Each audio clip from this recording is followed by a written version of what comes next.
हाय दोस्तों, आप सभी को हमारे YouTube चैनल ऋषि स्टडी पॉइंट में बहुत बहुत स्वागत है। आज हम लोग क्लास 9 के झारखंड बोर्ड से प्रकाशित हुए सामाजिक विज्ञान के मॉडल पेपर के सॉल्यूशन को देखने वाले हैं, जो आपके होने वाले एग्जाम के दृष्टिकोण से बहुत ही महत्वपूर्ण होने वाला है। इसलिए आज के हमारे इस वीडियो को आप लोग शुरू से अंत तक देखें और हाँ, अच्छा लगे तो अपने दोस्तों को भी ज़्यादा से ज़्यादा शेयर करें। तो चलिए दोस्तों, अब देर न करके एक एक करके उन सभी क्वेश्चनों को देखते हैं। आज का हमारा पहला क्वेश्चन कह रहा है कि जो जलभाग तीन ओर से स्थल भाग से घिरी होती है उसे क्या कहते हैं। पहला ऑप्शन है नदी, दूसरा ऑप्शन है खाड़ी, तीसरा ऑप्शन है झील या चौथा ऑप्शन है सागर। तो जो जलभाग तीन ओर से स्थल भाग से घिरी होती है उसे हम लोग खाड़ी कहते हैं, इसलिए इसका सही जवाब है ऑप्शन नंबर 2। हमारा अगला क्वेश्चन नंबर 2 कह रहा है कि निम्नलिखित में से कौन झारखंड के पड़ोसी राज्यों का समूह है। पहला ऑप्शन है बिहार, पश्चिम बंगाल, उड़ीसा, छत्तीसगढ़ और उत्तर प्रदेश। दूसरा ऑप्शन है बिहार, पश्चिम बंगाल, उड़ीसा, छत्तीसगढ़ और मध्य प्रदेश। तीसरा ऑप्शन है मध्य प्रदेश, पश्चिम बंगाल, तेलंगाना, छत्तीसगढ़ और उत्तर प्रदेश। या चौथा ऑप्शन है बिहार, पश्चिम बंगाल, उड़ीसा, मध्य प्रदेश और उत्तर प्रदेश। तो इस सवाल का सही जवाब होगा ऑप्शन नंबर 1, बिहार, पश्चिम बंगाल, उड़ीसा, छत्तीसगढ़ और उत्तर प्रदेश झारखंड के पड़ोसी राज्य हैं। हमारा अगला क्वेश्चन कह रहा है कि निम्नलिखित में से कौन सम्मिलित नहीं है। पहला ऑप्शन है हिमालय, नंदा देवी। दूसरा ऑप्शन है उत्तरी मैदान, खादर। तीसरा ऑप्शन है भारतीय मरुस्थल, बरखान। या चौथा ऑप्शन है प्रायद्वीप पठार, उत्तरी सरकार। तो इनमें से जो ऑप्शन नंबर 4 है प्रायद्वीप पठार और उत्तरी सरकार, यह सम्मिलित नहीं है, इसलिए इसका सही जवाब है ऑप्शन नंबर 4। हमारा अगला क्वेश्चन कह रहा है कि निम्नलिखित में से कौन सबसे सघन जनसंख्या वाला प्रदेश है। पहला ऑप्शन हिमालय पर्वत, दूसरा उत्तरी मैदान, तीसरा प्रायद्वीप पठार या चौथा भारतीय मरुस्थल। तो इनमें से जो उत्तरी मैदान है वह सबसे सघन जनसंख्या वाला प्रदेश है, इसीलिए इसका सही जवाब है ऑप्शन नंबर 2। हमारा अगला क्वेश्चन कह रहा है कि कथन गंगा नदी में सालों भर जल प्रवाहित होती है। कारण गंगा नदी हिमालय से निकलने वाली नदी है और गर्मी में हिमालय के बर्फ पिघलने से गंगा नदी को जल प्राप्त होता है। पहला ऑप्शन है केवल कथन सही है, दूसरा ऑप्शन है कारण सही है और कथन गलत है, तीसरा ऑप्शन है कथन और कारण दोनों गलत है, या चौथा ऑप्शन है कथन और कारण दोनों सही है। तो इस सवाल का सही जवाब होगा ऑप्शन नंबर 4, कथन और कारण दोनों सही है। हमारा अगला क्वेश्चन कह रहा है कि भारत में नदियों का महत्व किन क्षेत्र में है। पहला ऑप्शन है सिंचाई, दूसरा ऑप्शन है नौ संचालन, तीसरा ऑप्शन है जल विद्युत या चौथा ऑप्शन है उपरोक्त में से सभी। तो भारत में नदियों का महत्व सिंचाई, नौ संचालन, जल विद्युत इन तीनों में होती है, इसीलिए इसका सही जवाब है ऑप्शन नंबर 4। हमारा अगला क्वेश्चन कह रहा है कि भारत में मानसून के आगमन के समय कौन सी ऋतु का प्रारंभ होता है। पहला ऑप्शन है ग्रीष्म ऋतु, दूसरा वर्षा ऋतु, तीसरा शीत ऋतु या चौथा शरद ऋतु। तो भारत में मानसून के आगमन के साथ वर्षा ऋतु का प्रारंभ होता है, इसीलिए इसका सही जवाब है ऑप्शन नंबर बी, वर्षा ऋतु। हमारा अगला क्वेश्चन नंबर 8 कह रहा है कि जहाँ 200 सेंटीमीटर से अधिक वर्षा होती है वहाँ किस तरह के वन पाए जाते हैं। पहला ऑप्शन है उष्णकटिबंधीय सदाबहार वन, तीसरा कटीले वन तथा झाड़ियाँ, या चौथा ऑप्शन है उपरोक्त में से सभी। तो जहाँ 200 सेंटीमीटर से अधिक वर्षा होती है वहाँ उष्णकटिबंधीय सदाबहार वन पाई जाती है, इसलिए इसका सही जवाब है ऑप्शन नंबर 1, उष्णकटिबंधीय सदाबहार वन। हमारा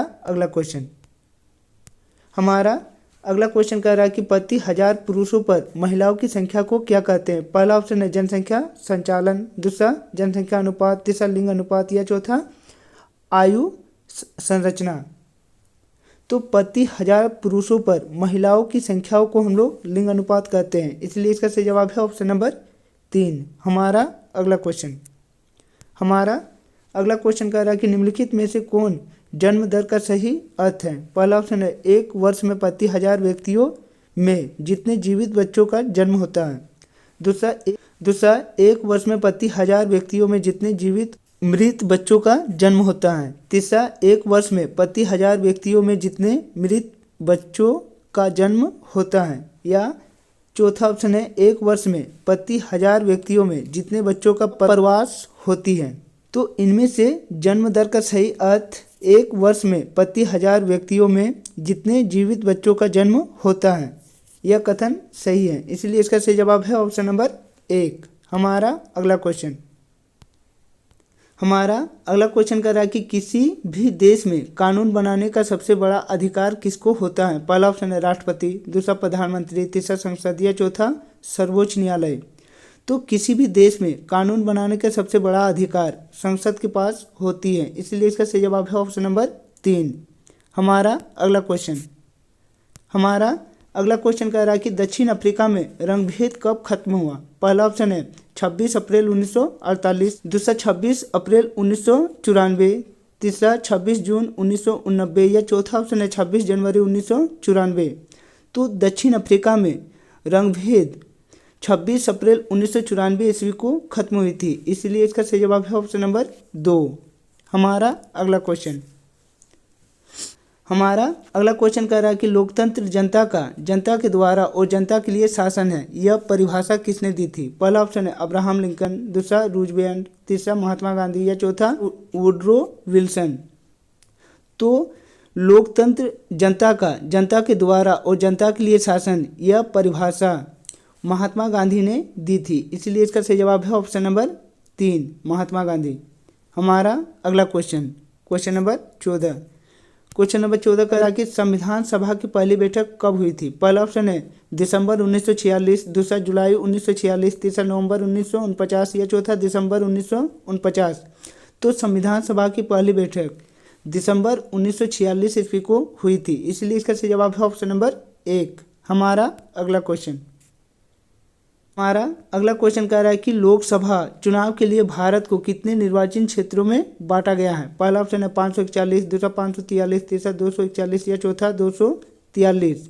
तो लोकसभा चुनाव के लिए भारत को 543 निर्वाचित क्षेत्रों में बांटी गई है। इसलिए इसका सही जवाब है ऑप्शन नंबर 2, 543।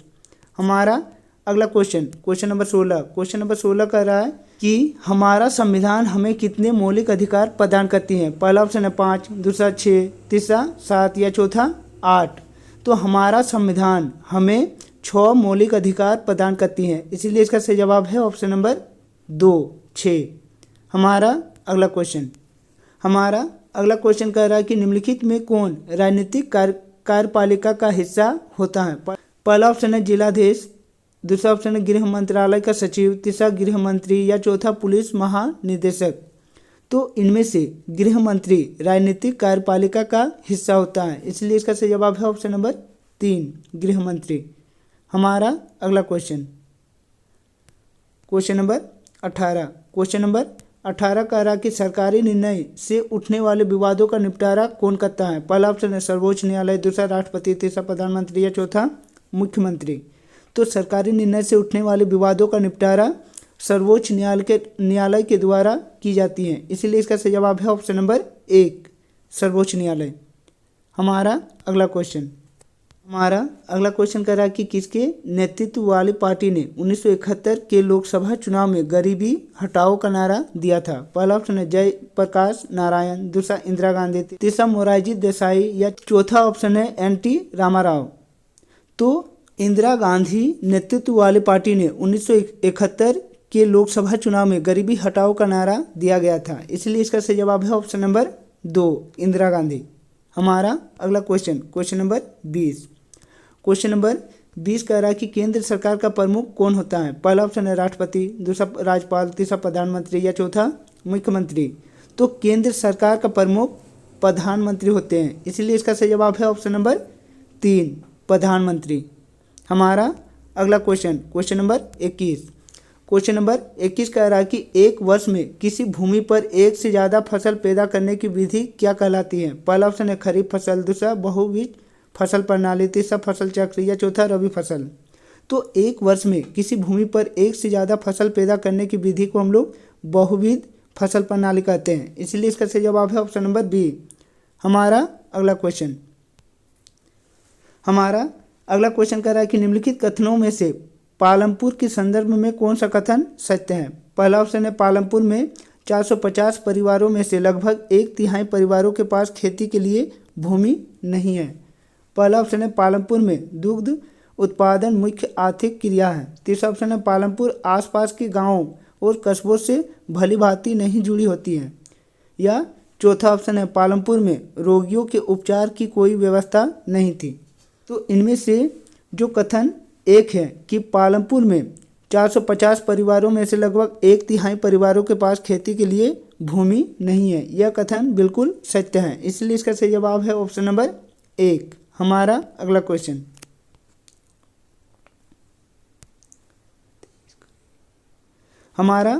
क्वेश्चन कह रहा है कि जापान जैसे देशों ने अपने देश के विकास के लिए किस चीज़ पर निवेश किया? पहला ऑप्शन शिक्षा पर निवेश, दूसरा परिवहन पर निवेश, तीसरा कृषि पर निवेश या चौथा खनन पर निवेश। तो जापान जैसे देश ने अपने देश के विकास के लिए शिक्षा पर निवेश किया है, इसलिए इसका सही जवाब है ऑप्शन नंबर 1। हमारा अगला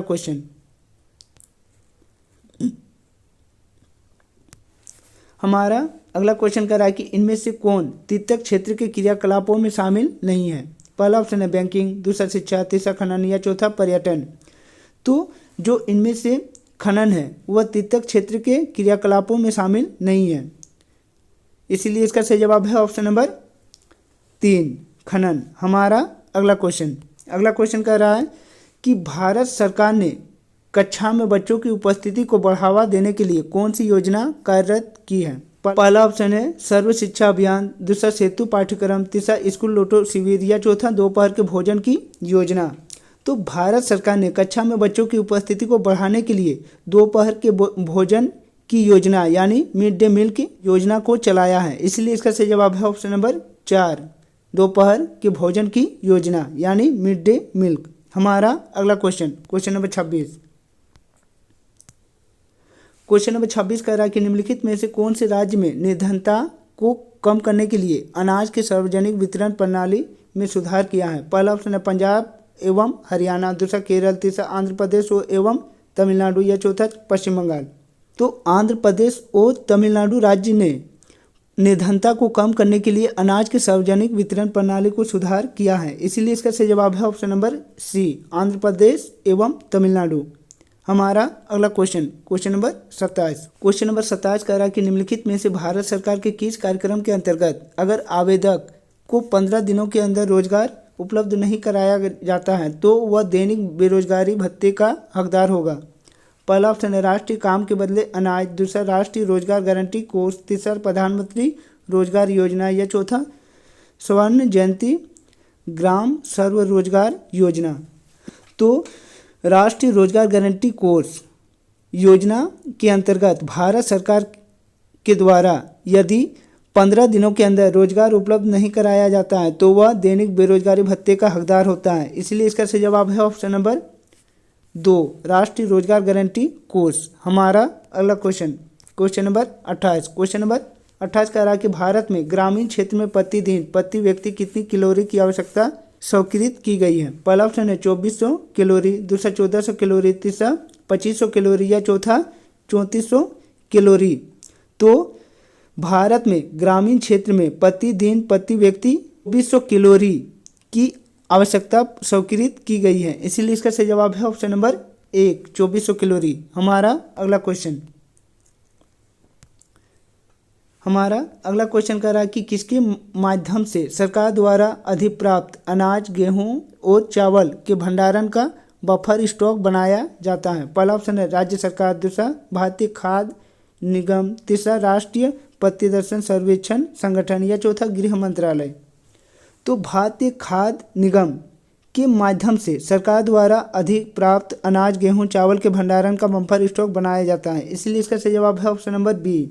हमारा अगला हमारा अगला क्वेश्चन कह रहा है कि सरकार द्वारा समाज के गरीब वर्गों में बाजार से कम कीमत पर अनाज का वितरण किया जाता है। इस कीमत को क्या कहते हैं? पहला ऑप्शन निर्गम कीमत, दूसरा न्यूनतम समर्थन कीमत, तीसरा बाजार कीमत या चौथा राशन कार्ड कीमत।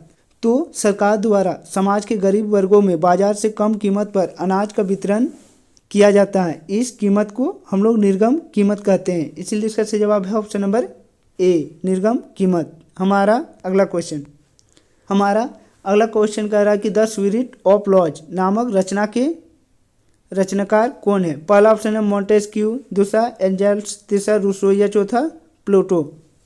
तो द स्पिरिट ऑफ लॉज नामक रचना के रचनाकार मोंटेस्क्यू हैं, इसलिए इसका सही जवाब है ऑप्शन नंबर एक, मोंटेस्क्यू। हमारा अगला क्वेश्चन कर रहा है कि फ्रांसीसी क्रांति के समय फ्रांस पर किसका शासन था? पहला ऑप्शन है मुसोलिनी, तीसरा नेपोलियन, तीसरा लुई 16वां या चौथा लुई 12वां। तो फ्रांसीसी क्रांति के समय फ्रांस पर लुई 12वां का शासन था, इसीलिए इसका सही जवाब है ऑप्शन नंबर 4। हमारा अगला क्वेश्चन कह रहा है कि नवंबर के अपराधी कौन थे? पहला ऑप्शन है सम्राट समर्थक, दूसरा हिटलर समर्थक, तीसरा वाइमार गणराज्य के समर्थक या चौथा लुई 12वां। तो वाइमार गणराज्य के समर्थकों को नवंबर के अपराधी के नाम से जाना जाता था, इसीलिए इसका सही जवाब है ऑप्शन नंबर 3, वाइमार गणराज्य के समर्थक। हमारा अगला क्वेश्चन कह रहा है कि किसी समुदाय को दूसरे समुदाय से अलग करना क्या कहलाता है? पहला ऑप्शन है घेटो, दूसरा ऑप्शन है शिविर, तीसरा ऑप्शन है सल्लाप गृह या चौथा ऑप्शन है युद्ध गृह।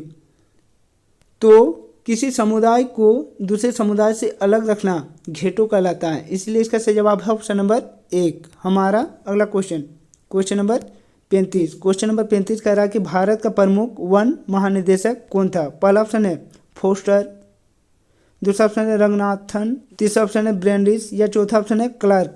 तो भारत का प्रमुख वन महानिदेशक ब्रैंडिस थे, इसीलिए इसका सही जवाब है ऑप्शन नंबर सी। हमारा अगला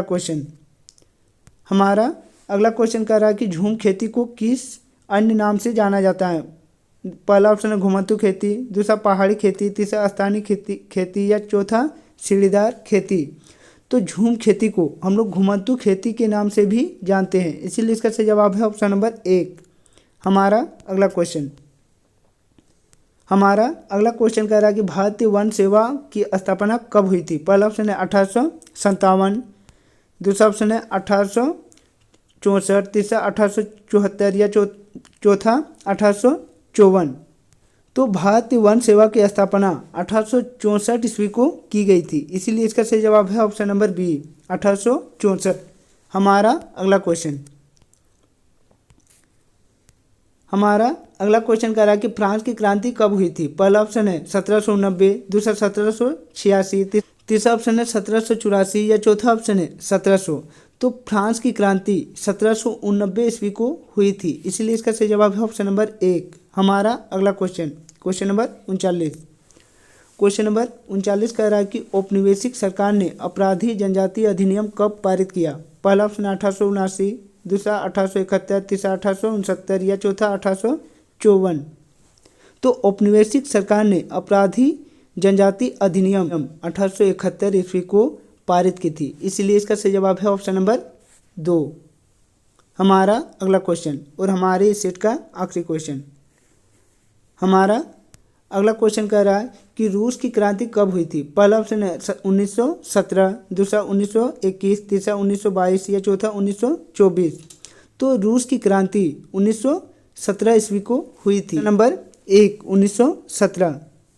तो दोस्तों, यदि आप लोगों को आज का हमारा वीडियो अच्छा लगा हो तो अपने दोस्तों को भी ज़्यादा से ज़्यादा शेयर करें, और हाँ, हमारे इस चैनल में नए आए हैं तो हमारे इस चैनल को सब्सक्राइब कर ले और बेल आइकन को दबा ले, ताकि हमारे इस चैनल में जब भी कोई नया वीडियो अपलोड हो आप तक नोटिफिकेशन सबसे पहले पहुँचे। तो चलिए दोस्तों, और एक नए वीडियो के साथ फिर मिलते हैं, तब तक के लिए बाय।